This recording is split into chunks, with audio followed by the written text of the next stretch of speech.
Enorme privilegio poder estar aquí en la casa del Señor para poder aprender de su palabra, para poder meditar en ella y así también crecer en nuestra vida espiritual, crecer en nuestra vida personal y poder encontrar un balance en lo que respecta a la vida cristiana. Gracias a todos los que están aquí ya presentes y también a los que están conectados. Bienvenidos a esta transmisión de Casa de Salvación.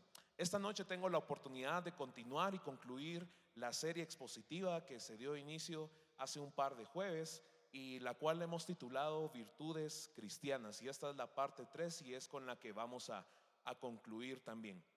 Eh, Pastores anteriores a mí han expuesto de una manera muy particular y muy fenomenal el hecho de cómo es que estamos interpretando Segunda de Pedro, capítulo 1, del verso 5 al verso 7. Y esta serie que nosotros hemos denominado expositiva es porque nosotros prestamos detalles a partes que están en la palabra, a las cuales es muy importante que nosotros le prestemos atención. Y cuando nos referimos a una serie expositiva o una prédica expositiva, un sermón expositivo, este tiene la cualidad de que indaga un poquito más, no solo en el contexto, no solo en las cualidades que tiene en sí el texto, sino hay algunas particularidades en las cuales ya han expuesto acerca de esto. Pero entonces vamos a dar una introducción, pero vamos a retomar parte de lo que se ha venido hablando en estos anteriores jueves. Primeramente, si usted trajo su Biblia, yo le pido por favor que la abramos en la segunda carta de Pedro, capítulo 1, del verso 5 al verso 7, el cual es nuestro texto base y en el cual vamos a estar meditando esta noche. Entonces, si usted lo tiene, vamos a leerlo juntos y vamos a poder entender un poquito y retomar lo que hemos venido hablando las semanas pasadas. Segunda carta de Pedro, capítulo 1, del verso 5 al verso 7, y dice: vosotros también, poniendo toda diligencia por esto mismo, añadid a vuestra fe virtud, a la virtud conocimiento, al conocimiento dominio propio, al dominio propio paciencia, a la paciencia piedad, a la piedad afecto fraternal y al afecto fraternal amor. Anteriormente se había tocado el tema de cómo es que nosotros añadimos a nuestra fe excelencia moral. Y hay una verdad que tenemos que establecer esta noche, y es que la moralidad cristiana es el más alto estándar de moralidad que existe. No hay otra cosa en el mundo que pueda decir que hay algo muy superior. Ahora habrá muchas personas que atacarán este argumento y dirán: bueno, pero realmente hoy ser cristiano no es una de las cualidades más grandes. Vemos a personas cristianas que muy probablemente sean corruptas, muy probablemente sean ladrones, muy probablemente tengan otras cualidades que la cual no lo identifican como tal, como cristiano. Pero cuando nosotros hablamos de la moralidad cristiana, estamos hablando de la verdad que está escrita en la palabra de Dios. No estamos diciendo estos ejemplares son el estándar de moralidad cristiana, sino el estándar está puesto en la palabra de Dios. Entonces, ¿cómo es que añadimos a nuestra fe excelencia moral? Esa lo que hemos platicado anteriormente, y lo que se ha definido es que es esa inclinación del corazón a lo bueno, lo justo, lo verdadero y lo hermoso de Cristo y de su carácter. Recordemos anteriormente que nosotros hemos venido platicando en que nosotros somos herederos de esa esencia, de ese carácter de Cristo Jesús. Nosotros también hemos hablado que cómo es que añadimos a nuestra fe conocimiento, un caminar apasionado con Dios, una comprensión de Dios mismo es lo que hace que nosotros podamos ir un paso mucho más adelante. Cuando nosotros hemos platicado en otros temas y nosotros hemos dicho, bueno, la iglesia muchas veces pone no a muchas cosas, es una serie de reglas, es una serie de testamentos y estatutos que dicen no a esto, sí a esto, esto es malo, esto es bueno, y muchas veces se cree que la iglesia como institución es la que establece estas cosas, pero realmente es un estilo de vida que el cristianismo ha establecido del estándar de cómo es que vivió Cristo Jesús. Lo interesante en todo esto es que cuando a nosotros nos dictan esta cantidad de reglas y nos dicen de esta manera es como hay que vivir, como seres humanos muchas veces no es lo más fácil decir, bueno, si tienen razón, yo lo voy a hacer de esa forma. Muchas veces cuando nos dicen no, es cuando sí lo queremos hacer, ¿verdad? Y cuando nos dicen sí, muy probablemente vamos a querer hacer todo lo contrario, porque es parte de esa naturaleza pecaminosa como seres humanos. Ahora la cuestión aquí es cuando nosotros entendemos quién es Dios, cuando nosotros estudiamos, cuando entendemos qué es lo que Él ha hecho por nosotros, qué es lo que está haciendo en la actualidad y qué es lo que hará. Nuestra manera de vivir cambia, porque le estamos añadiendo a nuestra fe conocimiento. Estamos entendiendo quién es Dios, estamos yendo mucho más allá. Y muchas de las cosas, de los tips, de los consejos que hemos dado aquí, es que toda esta vida cristiana conlleva una serie de disciplinas: oración, ayuno, lectura de la palabra, entendimiento de la palabra de Dios, la comprensión de la misma, el ponerla en práctica, el poder compartírselo a los demás. Cada una de estas cosas añaden y definitivamente nos van acercando más a Dios y hacemos que esto sea una relación mucho más cercana. También hemos hablado de cómo añadir a nuestra fe dominio propio, que cada parte de mi carácter sea controlado por el Espíritu Santo de Dios. Aquí hemos hablado una infinidad de veces acerca de la naturaleza pecaminosa y cómo es que nosotros debemos de estar conscientes de esta condición. Pero también hemos entendido que es el trabajo que está haciendo el Espíritu Santo constantemente en nosotros. Nosotros siempre encontramos esa discrepancia y muchas veces esa analogía un poquito complicada en donde la palabra de Dios nos trata a nosotros como santos. Y cuando nosotros pensamos en la palabra santo, inmediatamente pensamos en una persona intachable. Pero el texto bíblico a lo que nos dirige entonces es que nosotros somos santos santificándonos. No hay nadie que pueda decir yo soy perfecto, yo hago absolutamente todas las cosas bien, sino nosotros decimos yo estoy cometiendo errores, pero Cristo está trabajando en mí. Y aquel que inició la buena obra en mí, la perfeccionará también. Amén. Y finalmente, entonces, la semana pasada también hablamos de cómo añadir a nuestra fe paciencia, perseverancia y aguante esperanzado, constancia llena de gozo y alegría. Muchas veces ese es el ataque más fuerte, el hecho de estar luchando contra nuestra misma naturaleza, contra nuestra misma condición.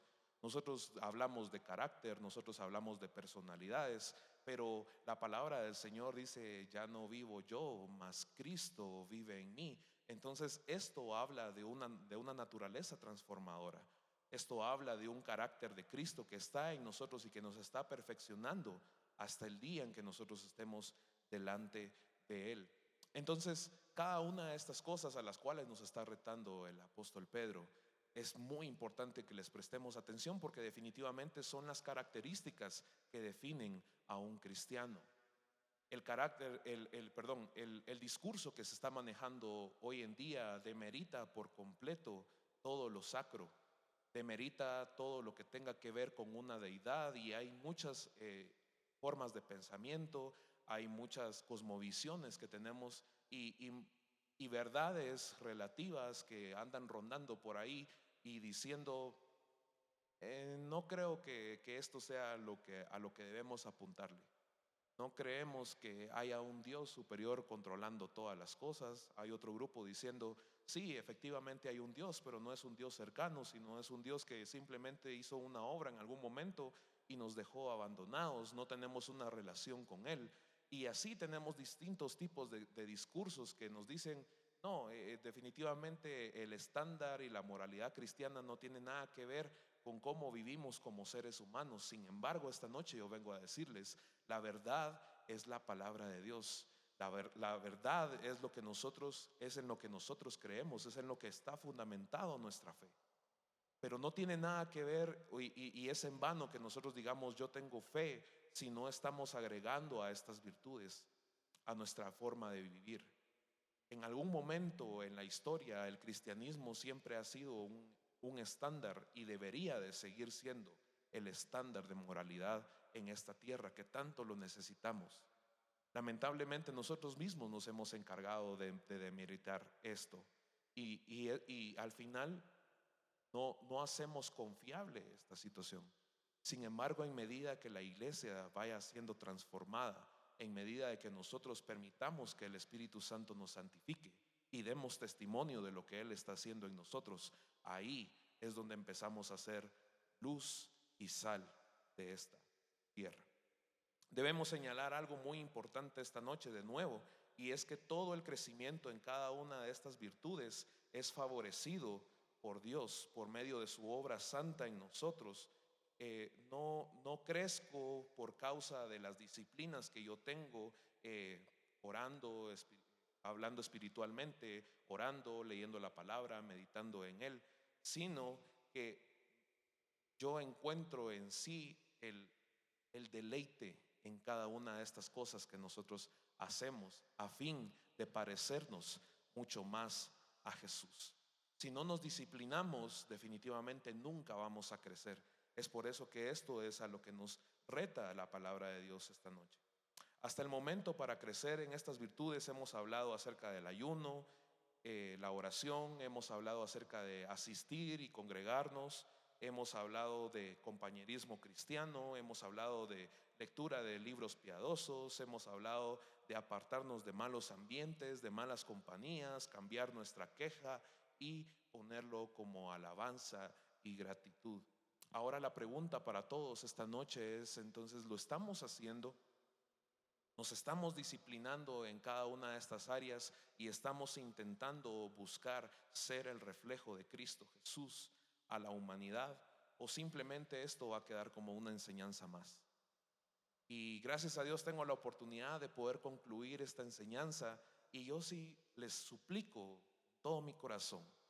El primer enseñado aquí soy yo, pero yo le pido por favor que preste mucha atención y recuerde lo que hemos hablado las semanas anteriores.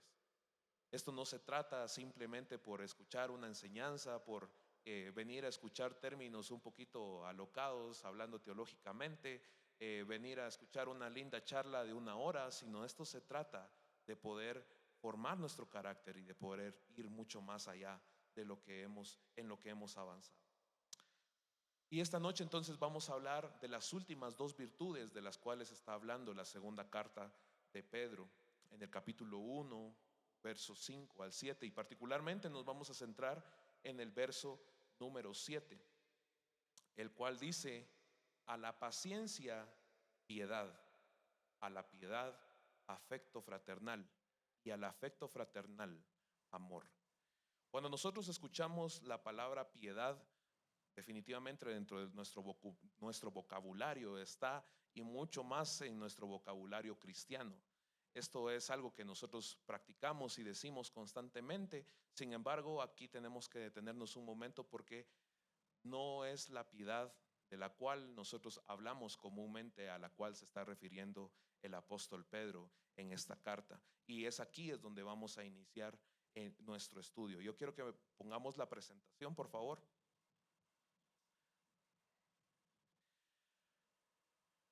¿Entienden esto? Así como, no mucho, ¿va? Bueno, hay algo que nosotros aquí estamos hablando de la terminología en griego, lo cual está utilizando Pedro en el Nuevo Testamento. La palabra es eusebia, y la cual se traduce literalmente como piedad y devoción. Diccionarios bíblicos nos hablan acerca de una piedad religiosa, una religión con conducta religiosa. Nos hablan acerca de devoción, vida piadosa, religión, conducta santa, y nos están hablando de un estilo de vida. Cuando nosotros hablamos de religión, estamos hablando de una serie de conductas y una serie de reglas establecidas por las cuales nosotros predicamos, hacemos, decimos, movemos, porque es una estructura, es un marco sobre el cual caben las diferentes temáticas que nosotros tratamos aquí.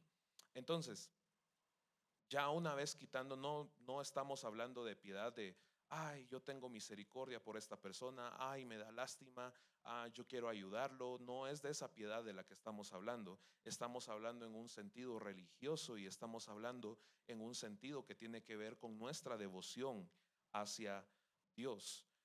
Para empezar, entonces, este concepto, cuando nosotros tratamos este texto, puede ser llegado a ser mal interpretado. Nosotros podemos llegar a pensar en que este tipo de cuestiones son de las cuales está hablando Pedro aquí, pero es como les menciono, no debe ser tratado de esa manera. Entonces, piedad, un concepto que yo puedo darles, y si usted está notando, piedad se trata de una religión verdadera del corazón, aquella adoración auténtica del que conoce a Dios y lo honra apropiadamente. Es decir, cuando nosotros encontramos en sí el significado profundo de lo que es Dios, quizá es la respuesta eh, más buscada durante toda la historia, la incógnita que siempre nos hemos hecho como humanidad. ¿Qué es realmente conocer a Dios? ¿Quién es Dios? Pero en esa relación que nosotros tenemos constantemente con Él y hallamos lo que Él está haciendo en nuestras vidas, entonces es que nosotros tenemos un corazón agradecido, tenemos un corazón que se desborda de adoración, es un corazón que le conoce y le honra apropiadamente.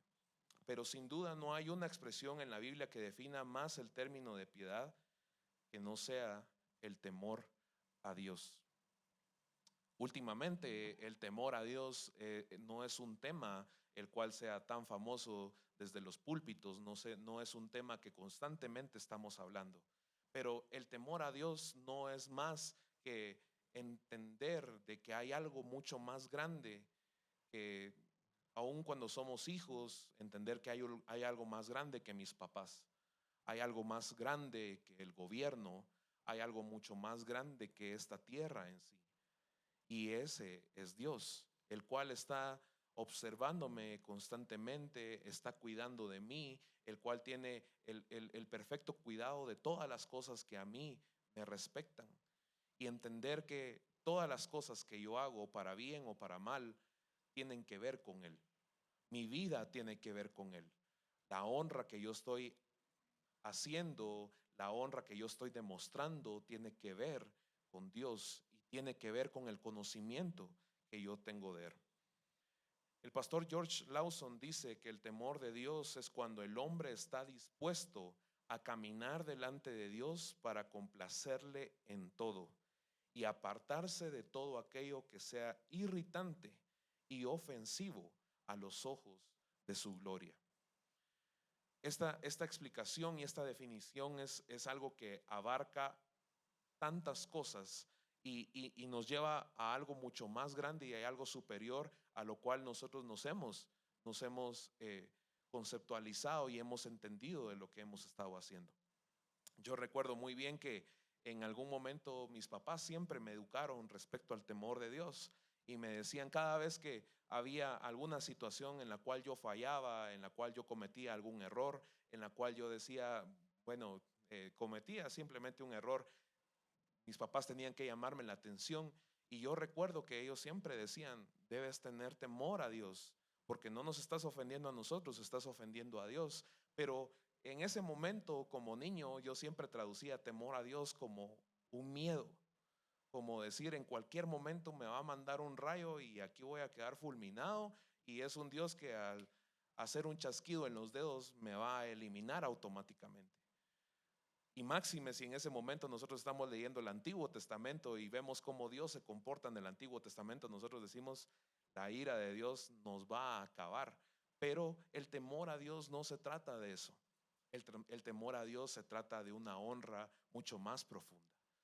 El temor a Dios va a algo que yo me entrego simplemente porque conozco lo que Él ha hecho por mí, porque encuentro en mí parte de esa esencia y porque yo quiero ser transformado conforme a su imagen y semejanza. Es ahí donde entra el temor a Dios, en donde yo entiendo que Él es superior a todas las cosas y todo lo que yo hago debe honra a Él. Y la manera de tener ese temor reverente y santo a Dios es cuando tenemos la convicción de lo que Dios es, de dónde Dios está y lo que Dios merece.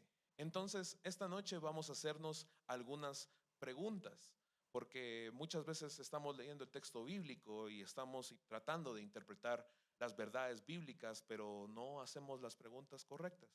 Entonces, esta noche vamos a hacer algunas preguntas y la primera es entonces, ¿quién es Dios?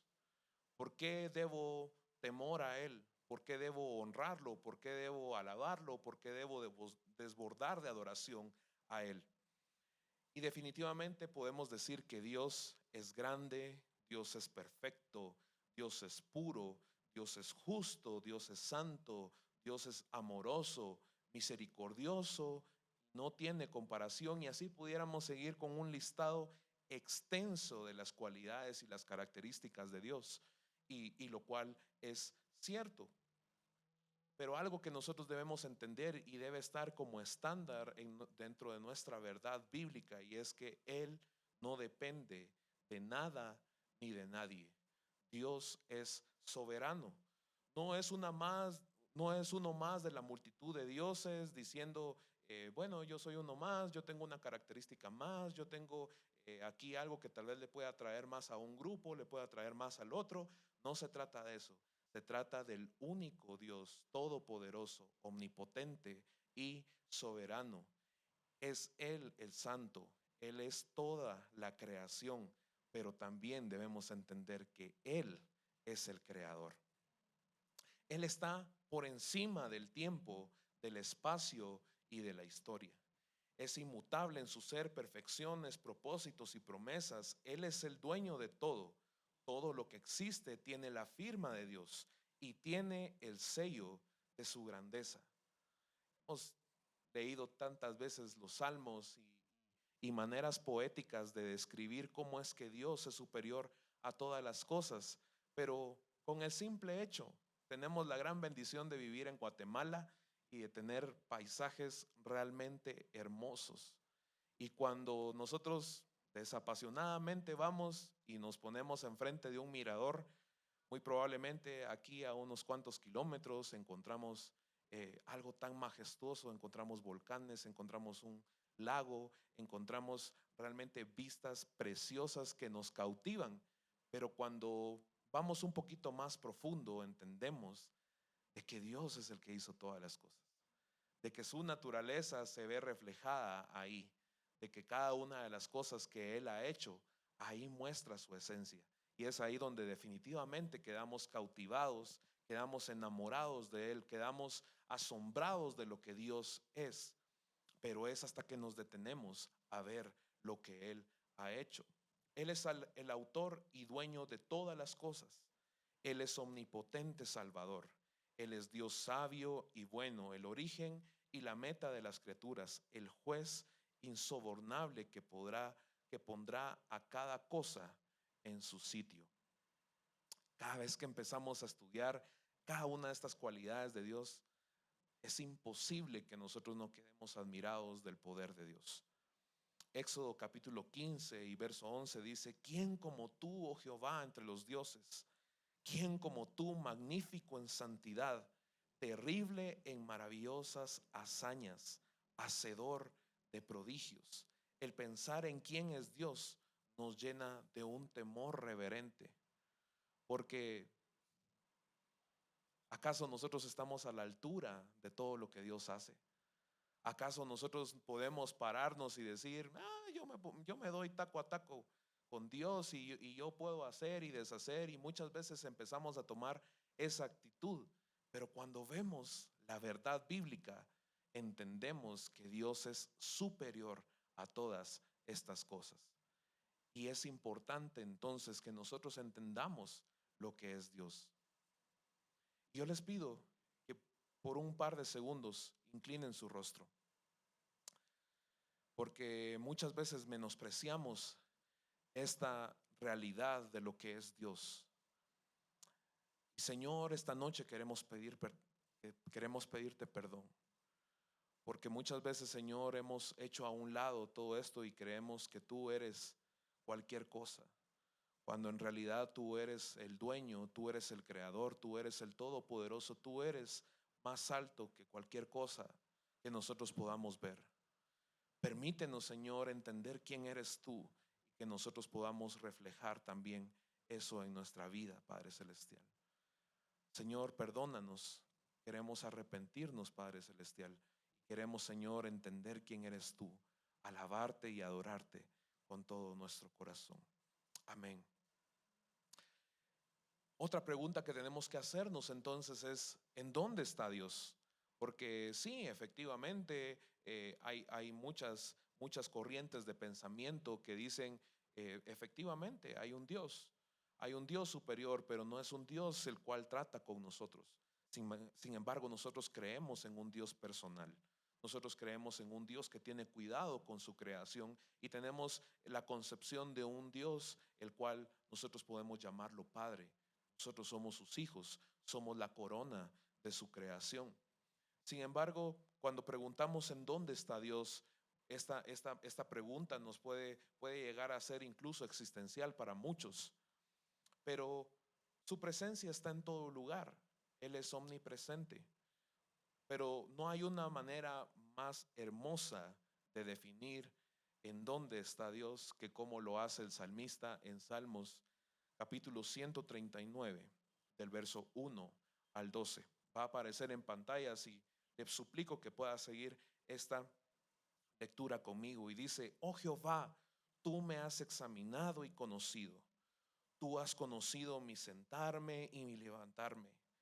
Has entendido desde lejos mis pensamientos, has escudriñado mi andar y mi reposo. Y todos mis caminos te son conocidos. Pues aún no está la palabra en mi lengua, y he aquí, oh Jehová, tú la sabes toda. Detrás y delante me rodeaste, y sobre mí pusiste tu mano. Tal conocimiento es demasiado maravilloso para mí. Alto es, no lo puedo comprender. ¿A dónde me iré de tu espíritu y a dónde huiré de tu presencia? Si subiere a los cielos, ahí estás tú.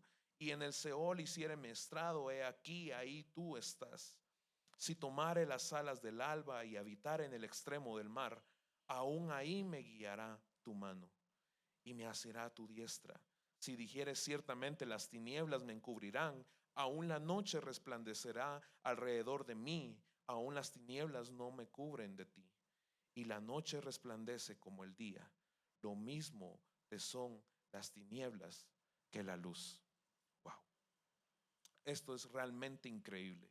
Entender que Dios está en todo lugar, que Él nos rodea con su amor, que Él está en todo momento al control y que Él es grande, grande en misericordia, que Él es grande en amor y absolutamente nada, ni lo alto ni lo profundo, nos podrá separar de ese gran amor del Señor. Definitivamente el que teme al Señor no solo le conoce a Él, que es el Altísimo, en algún lugar distante, sino que también entiende que el Altísimo está aquí con nosotros. Es la manera más bella de decir que el Espíritu Santo mora en nuestros corazones y que en el momento en que nosotros dijimos, sí, yo acepto a Jesús como mi Señor y Salvador, en ese momento el Espíritu Santo hizo morada en mi corazón y Él no se ha ido de ahí. El Espíritu Santo sigue estando aquí, sigue estando en medio de nosotros. La palabra de Dios dice que donde dos o tres se congreguen, ahí está Él. Pero también en la intimidad, cuando estamos solos, el Espíritu Santo sigue haciendo morada en nosotros y nosotros debemos honrarle. El temor de Dios crece en nuestro corazón de aquellos que perciben que Dios está en este lugar, que su presencia está en todo lugar, pero que Él está. Dios no es un Dios ausente. Dios no es un Dios del cual simplemente diríamos coloquialmente se hace loco. Dios no es alguien que simplemente voltea su rostro cuando nosotros estamos en necesidad. Tampoco no es un Dios que solamente nos utiliza, no es un Dios que solamente nos está controlando, no es un Dios que únicamente está para algunas cosas, pero para otras no. Y en algunos casos Dios nunca está. debemos entender y recordarle a nuestro corazón que Dios siempre está. Aunque nosotros digamos, yo no escucho a Dios, Dios está ahí. Aún el más espiritual y más santo que diga, yo sí escucho a Dios todos los días, Dios está ahí. Con aquel que dice, yo elevo una oración quizá al día, quizá alcanzo a leer un capítulo de la Biblia, Dios ahí está. En cualquier lugar en donde sea invocado su nombre, Dios ahí está. Hagámonos otra pregunta entonces, y es, ¿qué merece Dios? Porque ya sabemos quién es Él, ya sabemos en dónde está, pero también nosotros podemos llegar a pensar, bueno, Él es el dueño de todo, ¿con qué lo voy a impresionar?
De esta manera es como yo voy a impresionar a Dios. Sin embargo, cuando nosotros entendemos que hay algo mucho más profundo y que Dios está examinando mi corazón, mis intenciones y que Él sabe absolutamente todas las cosas, yo creo que empezamos a ser mucho más auténticos en qué es lo que nosotros le entregamos a Dios. Romanos capítulo 11 y verso 36 dice, porque de Él y por Él y para Él son todas las cosas. A Él sea la gloria por los siglos de los siglos. Amén. Y cuando unimos estas convicciones, tenemos un alto concepto de Dios, un sentido de su presencia, un sentido de su comportamiento, un sentido de sus características. El alma se llena de un temor santo y una alegre reverencia. Es imposible que nosotros nos podamos quedar de la misma manera cuando contemplamos cada una de estas cosas. Y ustedes me podrán decir, bueno, pero es que yo no puedo estudiar la Biblia de esa manera, me es muy difícil, quizá a algunos de nosotros incluso nos cuesta un poquito leer, para otros es complicado levantarse temprano y ponerse a leer, para otros es yo empiezo a leer en la noche y me quedo dormido, yo empiezo a orar, ¿cómo le voy a hacer para entender a Dios? Y si algo le puedo decir yo es, sea más auténtico en su adoración, sea transparente delante de Dios. A pesar de que Él conoce todas las cosas, a pesar de que Él conoce las palabras que nosotros diremos antes de que las digamos, debemos entender que cuando soy transparente delante de Dios, ahí me puedo ver reflejado yo también. Es que ahí yo también puedo empezarlo a conocer a Él, porque empezamos a ser más cercanos. Aquel que teme a Dios definitivamente le obedecerá. ¿Por qué? Porque Dios es digno de nuestra confianza. Dios no es cualquier persona. Dios es Dios y no hay nada por encima de Él. Aquel que teme a Dios se inclinará delante de Él reconociendo que es pequeño y lo insensato que es y buscará serle fiel Así que el temor de Dios o la piedad de la cual está hablando el apóstol Pedro debe mantener nuestra mente y corazón en el lugar correcto. El temor de Dios o la piedad es un elemento que definitivamente debe estar presente en la mente y el corazón de un cristiano que ha sido llamado por la gracia redentora del Dios Santo. Amados hermanos, es tiempo de que la iglesia se levante. Es tiempo de que la iglesia deje de estar fría, deje de estar pasiva, deje de estar como, pues mi lugar de entretenimiento y hobby es ir a la iglesia. No, esa no es nuestra posición, no es a lo que estamos llamados. Es venir y reconocer su presencia, y cuando nosotros venimos y reconocemos su presencia, somos llenos de Él, y allá afuera empezamos a hacer testimonio de lo que Él ha hecho en nuestras vidas. Ya basta de una iglesia que levanta sus manos solo porque un director de alabanza se lo pide. Ya basta de una iglesia que ora solo porque su pastor le está diciendo que ore. Ya basta de una iglesia que está haciendo ayuno por conveniencia. Es necesario que empecemos a orar porque le amamos, porque queremos conocerlo más. Es importante que nosotros levantemos nuestras manos, porque de esa manera yo entiendo que le estoy diciendo a Dios: Señor, yo me rindo delante de ti, reconozco que tú eres mucho más grande que cualquier otra cosa. Reconozco que eres más grande que mi intelecto, reconozco que tú eres mucho más grande que mis capacidades, y dejo que Dios obre. Ayuno porque quiero estar cerca de Él. Ayuno no porque es mi manera, es mi boleto para ir a pedirle cosas a Dios. Dios ya conoce mi necesidad. Ayuno porque quiero estar cerca de Él y porque quiero conocerle aún más. Necesitamos entonces añadirle a nuestra fe la piedad, es decir, el temor a Dios, obedecerle más a Él, estar más atentos a su voz y poder honrarle y amarle con todo nuestro corazón. Tenemos que cambiar muchos conceptos, iglesia, y uno es que al Señor no se le usa, al Señor se le adora, no se negocia con Él, se le sirve, no se le compra, sino que a Él se le venera, no se le reprocha absolutamente nada, sino que se le abraza y se le da el beso más sincero. No se le exige, sino que se le espera y se le obedece. No se le olvida y se reconoce en todos nuestros caminos. Necesitamos que detrás de nuestro tacuche de cristianos, en nosotros exista un verdadero fervor por Dios. Que aún estando enfrente de 5,000 personas, 10,000 personas, una congregación totalmente llena que esté cantando a viva voz, entender que en la intimidad de mi habitación yo puedo levantar mis manos y lo puedo adorar, y el Espíritu Santo se manifestará con el mismo poder. Que no importa la canción, que no importa la prédica, importa con la sinceridad con la que yo me acerco a Dios. Que importa con qué intención estoy acercándome a Él, y es que le amamos porque Él nos amó primero. Primera Timoteo capítulo 4, verso 7 y verso 8 dice: desecha las fábulas profanas y de viejas, ejercítate para la piedad, porque el ejercicio corporal para poco es provechoso, pero la piedad para todo aprovecha, pues tiene promesa de esta vida presente y de la venidera. Dice: ejercítate para la piedad. Y cuando nosotros hablamos de esto, hay muchas disciplinas las cuales necesitan muchos ejercicios. Muchos de ustedes me conocen muy probablemente por estar ejecutando una guitarra, por estar cantando, y sabe que para nosotros como músicos es necesario tener horas y horas y horas de práctica. Quizá hay alguno en este lugar que en algún momento ha intentado aprender a tocar un instrumento musical. ¿Verdad que las notas no suenan tan bonito la primera vez que uno toma una guitarra, que uno se sienta delante de un piano o que uno se sienta delante de una batería? Muy probablemente no sea música lo que estemos haciendo, pero práctica y práctica y práctica y práctica hace que uno conozca perfectamente el instrumento y lo llegue a dominar y que puedan salir melodías hermosas de ahí. Asimismo, también con los deportistas. La primera vez que quizá está a una maratón de 21K, muy probablemente no lo vaya a hacer en una hora. Muy probablemente sea el último en la fila y vayan a hacer 6 horas y ya no haya ni siquiera jurado calificador en el lugar. Pero aquel que practica todos los días y es dedicado y es disciplinado y sale todos los días a correr a las 5 de la mañana y que mejora su aire, que está intentando mejorar sus tiempos, que va a lugares más extremos y que se empuja una y otra y otra y otra vez, definitivamente va a ser el campeón y va a recibir el más alto reconocimiento. De la misma manera, nosotros debemos ejercitar nuestra piedad, nuestra devoción a Dios, nuestra honra, nuestra obediencia.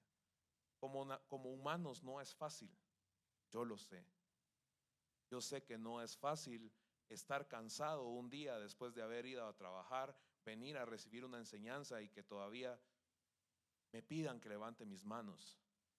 Muy probablemente ante las presiones del trabajo, la familia, la economía y tantas cosas, no es fácil venir a adorar. No es fácil después de un día de trabajo, después de un día de estrés en el tráfico, llegar a la casa y decir, yo quiero leer mi Biblia porque quiero conocer a Dios. Seamos honestos. Abrimos la primera página y ahí nos quedamos dormidos.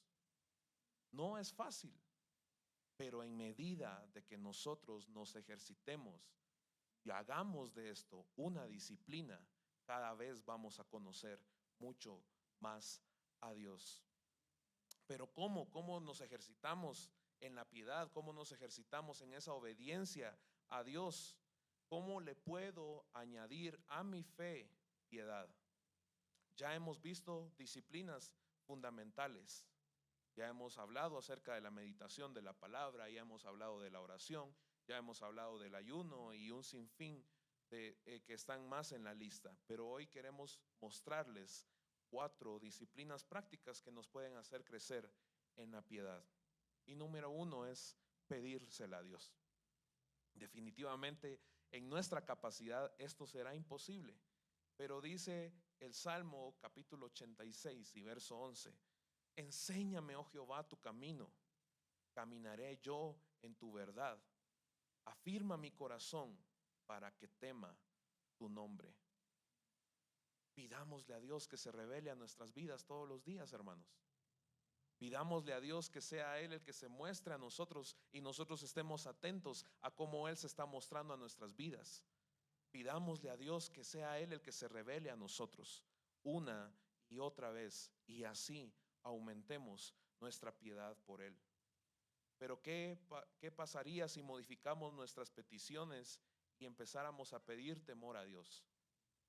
¿Qué pasaría si ustedes me dicen, es que mi tiempo de oración tengo que limitarlo a las necesidades que tengo porque son tantas? Tengo enfermedad, tengo necesidad económica, estoy pasando por una crisis emocional.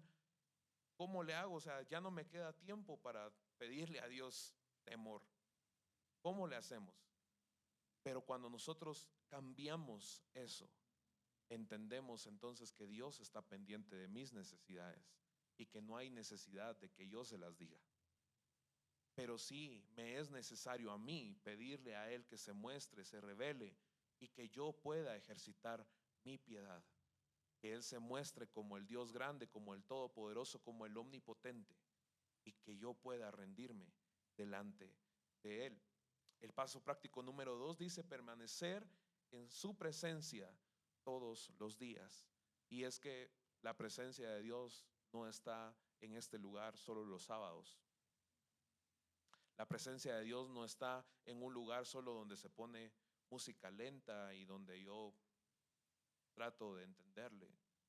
La presencia de Dios está en todo lugar. Y en todo lugar en donde yo estoy, aún así sea el lugar más oscuro, ahí Dios está, porque yo soy su hijo, porque Él habita en mí. Adorémosle con entendimiento, iglesia. Empecemos a entender el por qué hacemos las cosas. Cantamos. ¿Quieren que les diga cuál es la razón verdadera por la cual nosotros cantamos en un servicio? Y es que nosotros estamos hablando la palabra. Es por eso también que es muy importante que quienes escogen las canciones que se cantan en una congregación tengan el filtro de poder estar cantando la palabra de Dios. Es una manera didáctica para que nosotros estemos recordando la palabra de Dios. Entonces, el siguiente sábado, el siguiente domingo, no venga y diciendo, bueno, a ver si cantan la canción que a mí me gusta o no me gusta. Entienda que lo que está cantando es la palabra de Dios. Y ahí su perspectiva va a cambiar definitivamente. Salmo 95, verso 6 dice, venid, adoremos y postrémonos, arrodillémonos delante de Jehová nuestro Hacedor. Yo le quiero preguntar, ¿cuándo fue la última vez que usted se arrodilló? No porque se lo hayan pedido, no porque se lo hayan impuesto, no porque todos están arrodillando, mejor me arrodillo yo también. ¿Cuándo fue la última vez que usted sinceramente se arrodilló sabiendo que esa es su arma más poderosa para vencer una batalla? ¿Cuándo fue la última vez que usted se arrodilló delante de Dios reconociendo que Él es mucho más grande que usted? Yo creo que tenemos que volvernos a arrodillar. Yo creo que tenemos que buscarle a Él mucho más fuerte que nunca. Debemos darle entonces el valor correcto a Dios, debemos magnificar su mérito y que Él reciba la más grande alabanza. Recordemos siempre que Él es digno y santo. Evitemos, como dice segunda carta a Timoteo, capítulo 2 y verso 16, más evita, más evita profanas y vanas palabrerías, porque conducirán más y más a la impiedad. Es fácil venir a montar un show, es fácil venir a montar que somos los grandes ungidos y es muy fácil venir a engañar a las personas y decir que está habiendo un mover del Espíritu Santo. Pero cada vez que nosotros tratamos de dejar las palabras que están de más y empezamos a dar el lugar al Espíritu Santo, ahí es donde verdaderamente Él se manifestará y hará un cambio en nosotros. Consideremos, ¿es justo obedecer a Dios o a los hombres? Yo creo que hay mucha más sabiduría en obedecerle a Dios, en obedecer sus caminos, en obedecer la verdad que Él dejó en sus sagradas escrituras. Hay algo mucho más profundo en lo que Él está haciendo por nosotros. Entonces, ya hemos dejado por un lado el anterior virtud que la que estábamos hablando y estábamos hablando de la piedad. Por último, yo quiero hablar acerca del amor, el afecto fraternal del cual nos está hablando el apóstol Pedro. Del amor hemos hablado tantas cosas aquí en la iglesia y como cristianos yo creo que es un tema muy común también. Pero yo quiero dejar algo muy sencillo, pero a la vez algo muy profundo en lo que nosotros estamos hablando. Y otra vez voy a pedir en la diapositiva el afecto fraternal y el amor, y estamos tratando con dos términos que tienen correlación. El primero es el término Filadelfia, el cual significa literalmente amor fraternal. Y el segundo, que es ágape, también significa literalmente amor, que es lo que nos está hablando el apóstol Pedro nuevamente en el versículo 7, en el cual dice, a la piedad afecto fraternal y al afecto fraternal amor.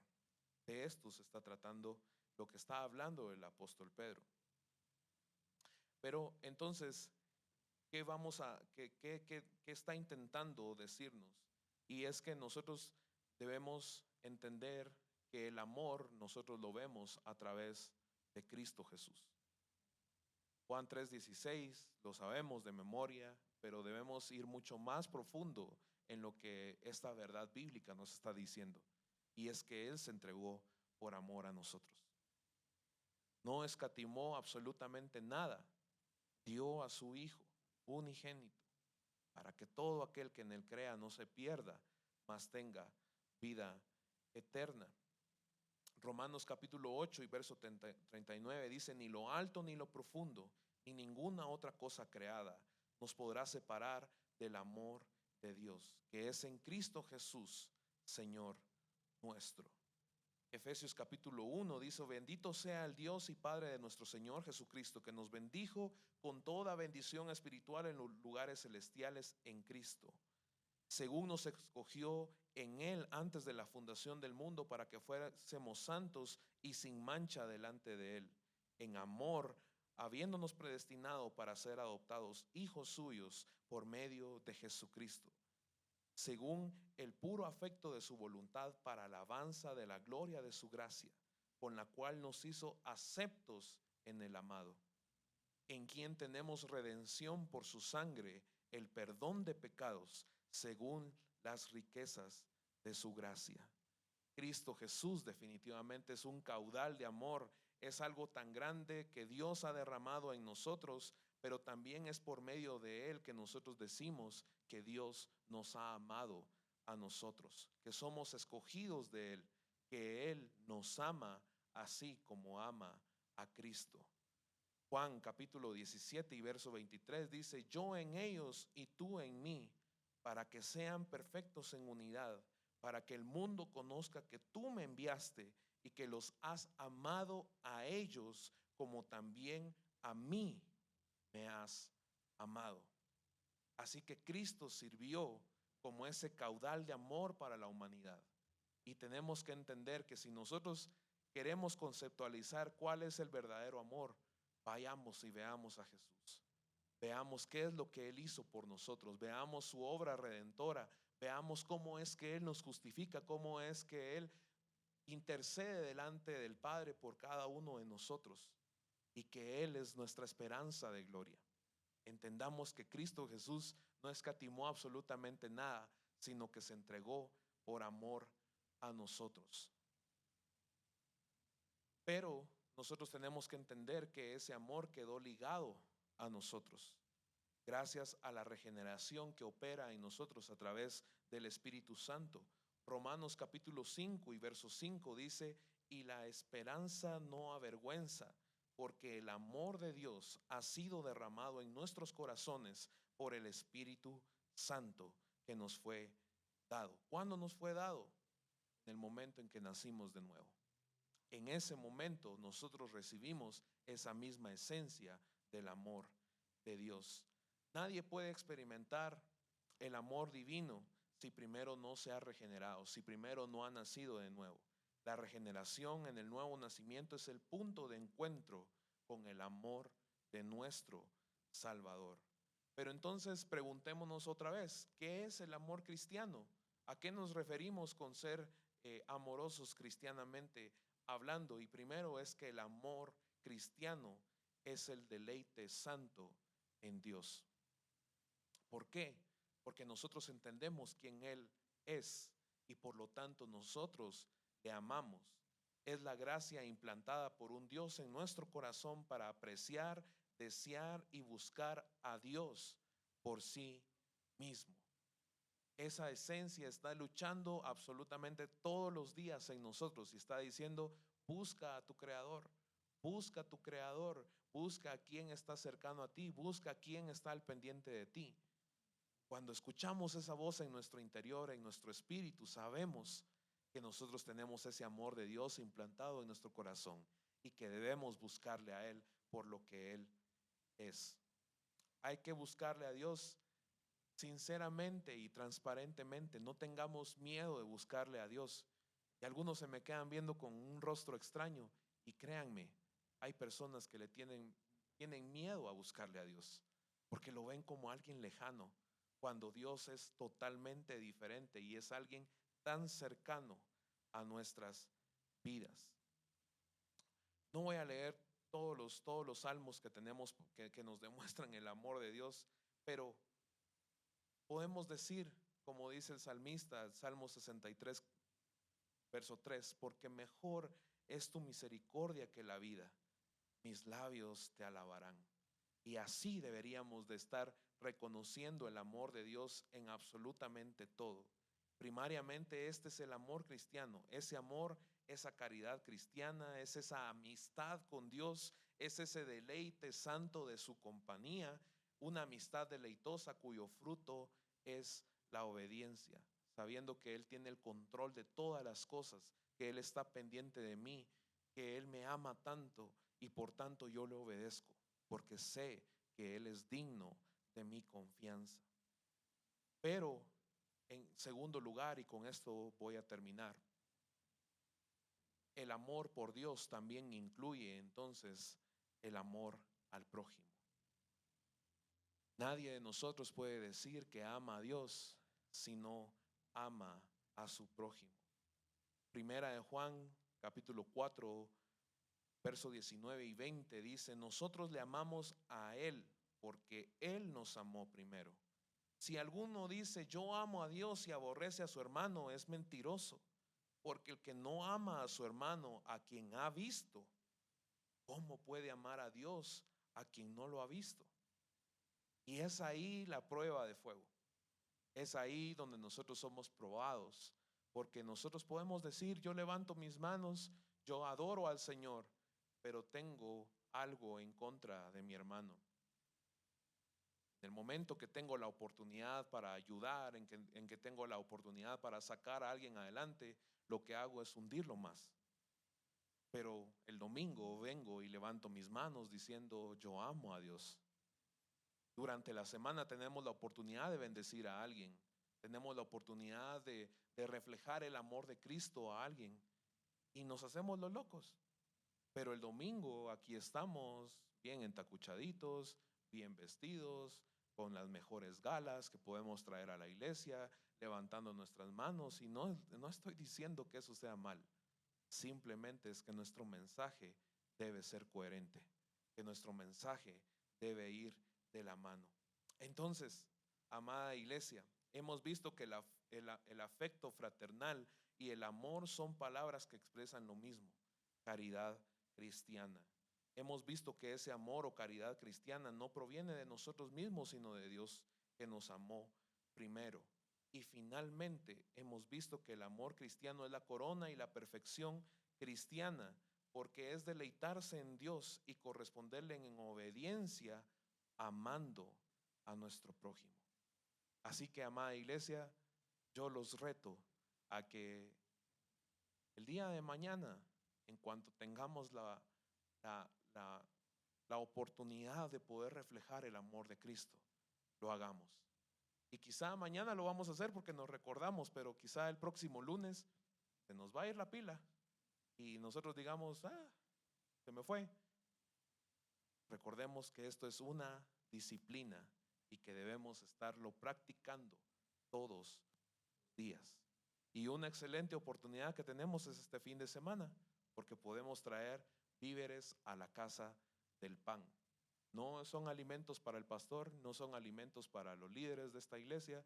Nadie se roba absolutamente nada de esto. Esto es para bendecir a las personas que más lo necesitan y que como congregación nosotros reflejemos el amor de Cristo, pero también a nivel personal. Nosotros tenemos la oportunidad de poderle reflejar a Él, porque Él nos amó primero.